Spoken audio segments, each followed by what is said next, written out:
Welcome again students. और इस video में जो कि पार्ट थर्ड है, इसमें हम पढ़ेंगे कि सभी अम्लों एवं क्षारकों में क्या समानताएं हैं। लास्ट जो प्रीवियस वीडियो था उसमें हमने पढ़ा था कि किस प्रकार अम्ल और क्षारक आपस में अभिक्रिया करते हैं, या जो धातु के ऑक्साइड्स हैं उनके साथ कैसे अभिक्रिया करते हैं, अधात्विक ऑक्साइड्स के साथ कैसे अभिक्रिया करते हैं। अब हम देखते हैं कि क्या अम्ल और क्षारकों में कुछ समानताएं भी हैं। जैसा हमने लास्ट वीडियो में देखा कि जब अम्ल और क्षारक जो है वो धातु के साथ अभिक्रिया करते हैं तो हाइड्रोजन गैस निकालते हैं, ठीक है। यानी कुछ तो समानता अम्ल और क्षारकों में हो सकती है, तो इसी बारे में हम पढ़ेंगे। So now let's start. और लास्ट की जो प्रीवियस वीडियो है 2 पार्ट, अगर आपने नहीं देखे हैं तो लिंक आपको डिस्क्रिप्शन बॉक्स में मिल जाएगा, वहां पर विजिट करके आप उन 2 पार्ट्स को देख सकते हो। अनुभाग 2.1 में हमने देखा कि सभी अम्लों में समान रासायनिक गुणधर्म होते हैं। गुणधर्मों में समानता आखिर क्यों होती है? हमने क्रियाकलाप 2.3 में भी देखा था कि धातु के साथ अभिक्रिया करने पर सभी अम्ल हाइड्रोजन गैस उत्पन्न करते हैं, और इससे पता चलता है कि सभी अम्लों में हाइड्रोजन होता है। ये क्रियाकलाप हम कर चुके हैं और हमने देखा था कि धातु के साथ सभी अम्ल, चाहे वो अम्ल HCl हाइड्रोक्लोरिक अम्ल है, या सल्फ्यूरिक अम्ल है H2SO4, या आप कह सकते हो नाइट्रिक अम्ल है HNO3, यानी जो भी अम्ल जो है हाइड्रोजन निकाल रहे हैं, हाइड्रोजन गैस उत्पन्न कर रहे हैं, इसका मतलब क्या है कि सभी अम्लों में क्या है, हाइड्रोजन है। आइए एक क्रियाकलाप के माध्यम से हम जांच करें कि क्या हाइड्रोजन युक्त सभी यौगिक अम्लीय होंगे। यानी अगर हम बात करें हाइड्रोक्लोरिक अम्ल की तो इसमें भी हाइड्रोजन है, इसमें सल्फ्यूरिक अम्ल में भी हाइड्रोजन है, और नाइट्रिक अम्ल में भी हाइड्रोजन है। इट मीन्स क्या हुआ कि आप कह सकते हो, ये हम सोच सकते हैं कि जिस भी यौगिक में हाइड्रोजन होगा, इसका मतलब क्या है कि वो अम्ल हो सकता है। तो क्या इसका मतलब हमारे पास अगर ग्लूकोज है, ग्लूकोज का फॉर्मूला क्या होता है, C6H12O6, यानी अब ग्लूकोज के अंदर तो हाइड्रोजन जो है वो 12 हैं, तो क्या ग्लूकोज भी अम्ल होना चाहिए? तो ये हम जो है इस क्रियाकलाप में देखेंगे। इसको हम प्रूव कर सकते हैं कि क्या ग्लूकोज जो है उसकी अम्लीय गुण होता है या नहीं होता है। क्रियाकलाप 2.1 क्या है, इसमें हमें क्या क्या लेना है, ग्लूकोज लेना है, एल्कोहल, ठीक है, हाइड्रोक्लोरिक अम्ल है, सल्फ्यूरिक अम्ल है, आदि का हमें विलयन लेना है। एक कॉर्क पर 2 कीलें लगाकर कॉर्क को 100 ml के बीकर में रख देना है। चित्र 2.3 के अनुसार कीलों को 6 वोल्ट की एक बैटरी के दोनों टर्मिनलों के साथ एक बल्ब और स्विच के माध्यम से जोड़ देना है। तो आप चित्र देख पा रहे हो, इसमें रबर का कॉर्क लगाया गया है, यहाँ पर 2 कील लगाई गई है और इसके अंदर तनुकृत अम्लीय विलयन लिया गया है। इसको बैटरी के साथ जो है 6 वोल्ट की बैटरी है, इसके साथ इसको जोड़ा गया है, साथ में बल्ब लगाया है और स्विच लगाया गया है। अब इसमें क्या करना है, बीकर में थोड़ा तनु HCl डालकर विद्युत धारा इसमें प्रवाहित करनी है, और इस क्रिया को सल्फ्यूरिक अम्ल के साथ भी दोहराना है। आपने क्या परीक्षण किया, इन परीक्षणों में ग्लूकोज एवं अल्कोहल के विलयनों के साथ अलग अलग दोहराएं। आपने क्या परीक्षण किया, बल्ब क्या प्रत्येक स्थिति में जलता है। सो इसमें जब आप ये क्रियाकलाप करते हो तो इसमें आप देखोगे कि जब हम इसमें अम्ल डालते हैं उसी स्थिति में ये बल्ब जलता है, यानी अम्ल की स्थिति में ये बल्ब जलने लगता है, जैसा कि चित्र 2.3 में दिखाया गया है। परंतु आप यह देखेंगे कि ग्लूकोज एवं जो अल्कोहल का विलयन है, अल्कोहल का फॉर्मूला क्या है, अगर हम इथाइल अल्कोहल की बात करें C2H5OH। अल्कोहल का विलयन विद्युत का चालन नहीं करता। बल्ब के जलने से यह पता चलता है कि इस विलयन से विद्युत का प्रवाह हो रहा है। विलयन में विद्युत धारा का प्रवाह किसके द्वारा होता है, आयनों के द्वारा होता है। ये आप प्रीवियस क्लासेस में भी पढ़ चुके हो कि जो विद्युत धारा का प्रवाह है वो किसके कारण होगा, आयन्स जो बनते हैं। आयन्स कितने प्रकार के होते हैं, 2 प्रकार के होते हैं, धनायन और ऋणायन, ठीक है। तो जो आयन्स हैं उनके प्रवाह के कारण ही जो विद्युत धारा है उसका प्रवाह होता है। अब चूंकि अम्ल में क्या है, अम्ल में धनायन H+ है। आप इस पॉइंट को नोट कीजिए कि जो अम्ल है उसके अंदर धनायन H+ है, इससे ज्ञात क्या होता है कि अम्ल विलयन में हाइड्रोजन आयन उत्पन्न करता है और इसी कारण उनका गुणधर्म जो है वो क्या होता है, अम्लीय होता है। यानी अगर हम HCl की बात करें तो देखिए HCl के अंदर ये क्या देगा, ये H प्लस Cl, यानी इसमें H प्लस क्या होंगे, धनायन, और क्लोराइड के क्या होंगे, ऋणायन होगा, क्लोराइड आयंस होंगे। और जो H प्लस है इसी के कारण इसका गुण जो होता है, इसकी जो प्रॉपर्टी है वो अम्लीय होती है। सोडियम हाइड्रोक्साइड, कैल्शियम हाइड्रोक्साइड आदि जैसे क्षारकों का उपयोग करके इस क्रियाकलाप को दोहराएं। इस क्रियाकलाप के परिणामों से आप क्या निष्कर्ष निकाल सकते हो, तो यही एक्टिविटी हम सोडियम हाइड्रोक्साइड और कैल्शियम हाइड्रोक्साइड के साथ भी कर सकते हैं। और अगर हम यहाँ पर बात करते हैं अब ग्लूकोज की, यानी C6H12O6, इसमें हाइड्रोजन होते हुए भी इसमें विद्युत धारा का प्रवाह नहीं होगा।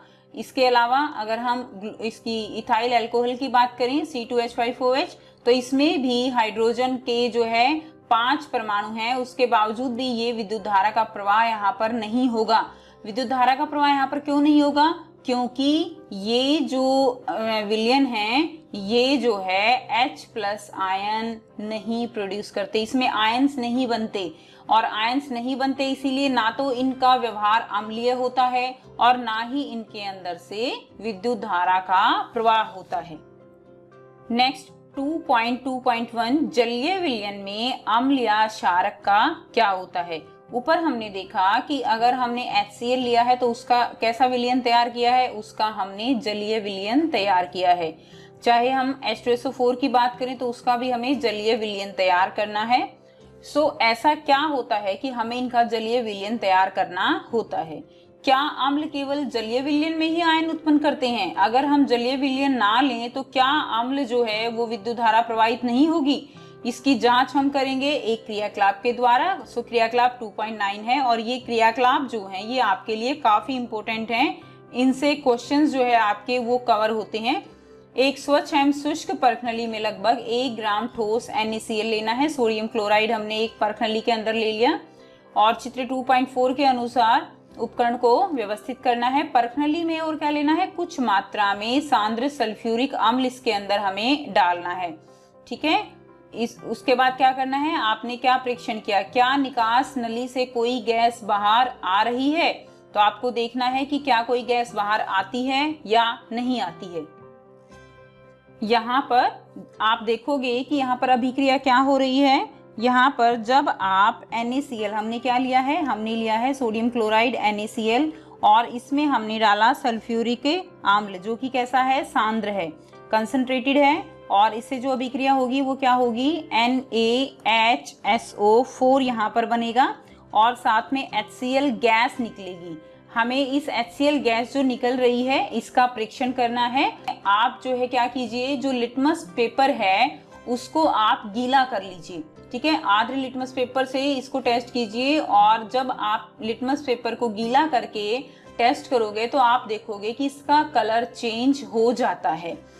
ऐसा क्यों होता है? ऐसा इसलिए होता है कि जो पानी के बिना, यानी बिना पानी के जो अम्ल हैं वो H प्लस आयन नहीं निकालते, और जब H प्लस आयन ही नहीं निकलते तो अम्ल जो है उसका अम्लीय व्यवहार वो अपना प्रदर्शित नहीं कर पाते। यानी जब तक H प्लस आयन नहीं निकलेंगे तब तक अम्ल अपना अम्लीय व्यवहार प्रदर्शित नहीं करेगा। आप देख सकते हो कि किस स्थिति में लिटमस पेपर का रंग परिवर्तित हुआ, जब हमने लिटमस पेपर को गीला किया है तब उसका रंग परिवर्तित हुआ है। उपरोक्त क्रियाकलाप के आधार पर आप निम्न के अम्लीय गुणों के बारे में क्या निष्कर्ष निकाल सकते हो। पहला क्या है, शुष्क HCl गैस है, तो शुष्क HCl गैस यानी जो बिल्कुल आर्द्र नहीं है, बिल्कुल शुष्क है, वो लिटमस पेपर के रंग को परिवर्तित नहीं करेगी। लेकिन जो HCl का विलयन है वो जो है लिटमस पेपर के नीले रंग को लाल कर देगा। ठीक है, क्योंकि हमने वो जल में विलयन तैयार किया है। और अगर जलवायु जो है अत्यधिक आर्द्र है तो हम गैस को बिल्कुल शुष्क रखने के लिए कैल्शियम क्लोराइड जो है उसकी शुष्क नली से गैस को प्रवाहित करके हम उसे टेस्ट करेंगे, क्योंकि अगर थोड़ी सी भी गैस जो है वो आर्द्र हो जाती है, उसके अंदर जलवाष्प आ जाते हैं, तो ये टेस्ट जो है वो नहीं होगा, यानी आपको HCl गैस बिल्कुल शुष्क चाहिए। इस प्रयोग से यह स्पष्ट होता है कि जल की उपस्थिति में HCl में हाइड्रोजन आयन उत्पन्न होते हैं। सो आप कह सकते हो कि जब या तो लिटमस पेपर गीला है या जो HCl है उसका हमने विलयन तैयार किया है, तभी जो लिटमस पेपर है वो नीले से लाल होता है, अदरवाइज नहीं होता। यानी यही निष्कर्ष निकलता है कि जल की उपस्थिति में ही HCl में हाइड्रोजन आयन यानी H+ आयन जो है वो उत्पन्न होते हैं, और जल की अनुपस्थिति में HCl में H+ आयन पृथक नहीं हो सकते। सो ऐसा जो अभिक्रिया है वो देखिए क्या होती है। HCl है, जब जल होता है तो ये क्या बनाता है, ये H3O+ बनाता है, यानी इसको हम बोलते हैं हाइड्रोनियम आयन। ठीक है, इसको क्या बोलेंगे हम, हाइड्रोनियम आयन, और साथ में क्या निकल गया, क्लोराइड आयन है। सो आप यहां से कह सकते हो कि जिस प्रकार हमने पीछे लिखा था कि HCl वो क्या आयन प्रोड्यूस करेगा, H+ धनायन और क्लोराइड आयन, इस तरह से ये आयन्स बनाता है। तो यहाँ पर भी H+ आयन निकल रहे हैं, तो फिर जो है पानी की जरूरत ही क्या है। तो देखिए समझ लीजिए यहाँ पर कि पानी की जरूरत क्या है। एक्चुअली क्या होता है कि जो हाइड्रोजन आयन निकला है ये H+ आयन, ये स्वतंत्र रूप में नहीं रह सकता। क्यों नहीं रह सकता, इसका साइज, इसका आकार बहुत छोटा होता है। आपको पता है कि हाइड्रोजन में केवल एक ही इलेक्ट्रॉन होता है, और प्लस आने से क्या हुआ कि उसका जो एक इलेक्ट्रॉन है वो भी एक तरह से रिमूव हो गया है यहाँ पर, जिसके कारण ये स्टेबल नहीं होता, ये स्थिर नहीं रह पाता, इसलिए ये स्वतंत्र रूप से नहीं रह सकता। हम लिख लेते हैं ऐसे इस प्रकार से, बट जो इसका सही तरीका है वो इसका ये तरीका है लिखने का। लेकिन क्या होता है कि जब ये जल के अणु जो इसको मिल जाते हैं H2O, तो इसके साथ ये मिलकर रह सकते हैं, और इसलिए हाइड्रोजन आयन को सदैव H+ एक्वस, ठीक है, H+ एक्वस, एक्वस इस तरह से, यानी कि वो किसके साथ मिला हुआ है, वो पानी के साथ मिला हुआ है। एक्वस यानी जलीय विलयन है उसका, या हाइड्रोनियम आयन यानी H3O+, इसी प्रकार से दर्शाना चाहिए। सो आप यहाँ पर देख रहे हो H+ + H2O ये क्या बना रहा है, ये हाइड्रोनियम आयन बनाता है।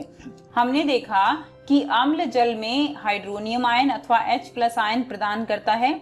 सो आइए देखें कि किस प्रकार क्षारक को जल में घोलने पर क्या होता है।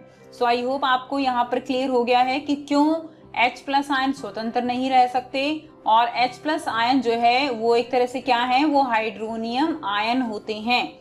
ठीक है, अकेला H+ आयन ये स्वतंत्र नहीं है, ये स्टेबल नहीं होता। तो क्षार को देखते हैं, तो देखिए NaOH सोडियम हाइड्रोक्साइड है, इसको पानी में घोलने पर क्या होगा, ये Na+ यानी एक्वस सॉल्यूशन जलीय विलयन सोडियम आयन जो है ये बनेंगे, और साथ में OH- जो है यहाँ पर निकलेगा। ठीक, हाइड्रोक्साइड आयन यहाँ पर उत्पन्न होते हैं। इसी तरह KOH देखिए, पानी में जब इसको घोलते हैं तो इसमें पोटेशियम आयन और हाइड्रोक्साइड आयन इसमें उत्पन्न होंगे। मैग्नीशियम हाइड्रोक्साइड का एग्जाम्पल भी देख लीजिए, वाटर के साथ ये मैग्नीशियम आयन जो है ये बनेगा, और साथ में हाइड्रोक्साइड आयन जो है वो यहाँ पर प्रोड्यूस होते हैं। यानी क्या है कि जो शार्क हैं वो जल में हाइड्रोक्साइड आयन उत्पन्न करते हैं। अब ऐसा नहीं है कि जितने भी शार्क होते हैं, ऐसा नहीं है कि सारे के सारे जो शार्क हैं वो जल में घुलनशील हैं। कुछ शार्क हैं जो जल में घुलनशील हैं, कुछ हैं जो जल में घुलनशील नहीं हैं। अब जो भी शार्क जल में घुलनशील हैं, ठीक है, उनको हम क्या कहेंगे, उनको हम क्षार कहेंगे। सो आप यहाँ पर क्षार और शार्क में अंतर समझ सकते हो। शार्क क्या है और क्षार क्या है। शार्क कब बनता है, अगर शार्क जो है वो किसमें घुल जाए, शार्क जब जल में घुल जाता है तो वो क्या बन जाते हैं, वो क्षार बन जाते हैं, और नहीं तो वो क्या कहलाएंगे, वो शार्क ही कहलाते हैं। जैसे हम सोडियम हाइड्रोक्साइड की बात करें, सोडियम हाइड्रोक्साइड जो है ये जल में घुल जाता है इजीली, तो ये क्या है, ये एक क्षार है। ठीक है, शार्क तो है ही है, साथ में इसको हम क्या कह सकते हैं, ये एक क्षार है। इसलिए हम यहाँ पर एक स्टेटमेंट दे सकते हैं कि सभी जो शार्क होते हैं वो सभी क्षार नहीं हो सकते, लेकिन जितने भी हमारे पास क्षार हैं वो सभी शार्क हो सकते हैं। सो आप स्टेटमेंट को एक बार मैं रिपीट कर दे रही हूँ, जितने भी हमारे पास क्षार हैं वो शार्क होते हैं, लेकिन सारे शार्क वो क्षार नहीं हो सकते। क्या आप जानते हो कि सभी शार्क जल में घुलनशील नहीं होते? जल में घुलनशील शार्क को हम क्या कहते हैं? शार्क कहते हैं। ये हम कर चुके।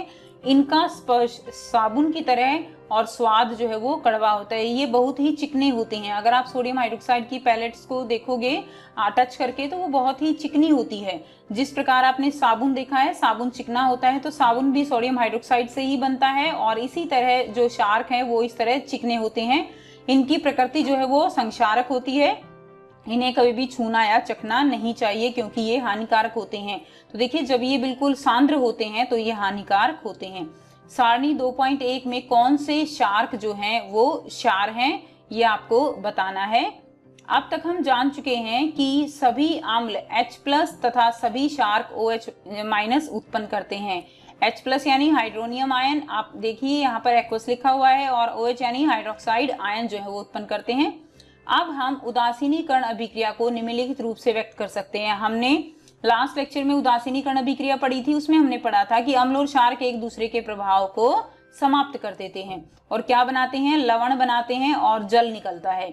अब यहाँ पर हम देखिए, अम्ल को हम क्या लिख सकते हैं? HX, और क्षार को हम क्या लिख सकते हैं? MOH। ठीक है, यहाँ पर बनेगा क्या? MX बनता है और HOH यानी वाटर जो है यहाँ पर निकल आता है।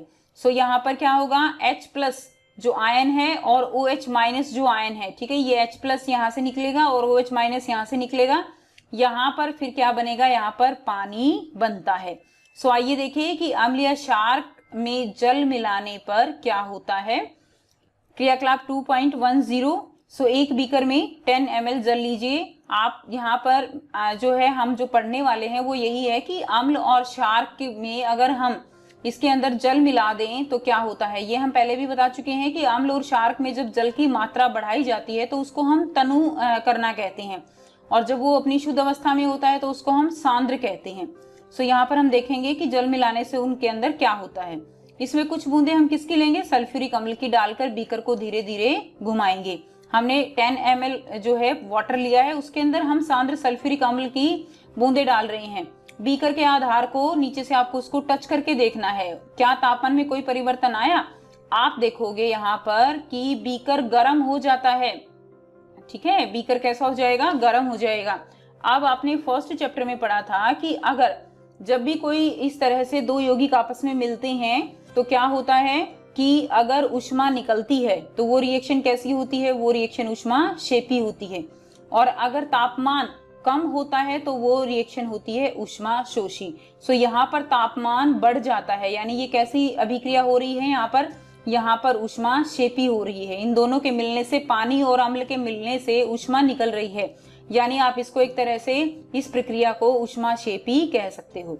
उपर्युक्त क्रियाकलाप को सोडियम हाइड्रोक्साइड के साथ दोहराइए एवं अपने प्रेक्षण जो है वो आपको लिखने हैं। चित्र 2.5 में आप देख पा रहे हो कि किस प्रकार चेतावनी का जो चिन्ह है वो बनाया हुआ होता है अम्ल और क्षार जो है उनकी बॉटल्स पर, क्योंकि ये संक्षारित होते हैं। अगर हमारे हाथ पैर पे गिर जाते हैं तो ये वहां से जला सकते हैं, तो इसीलिए इस तरह के चिन्ह जो है वो बने हुए होते हैं।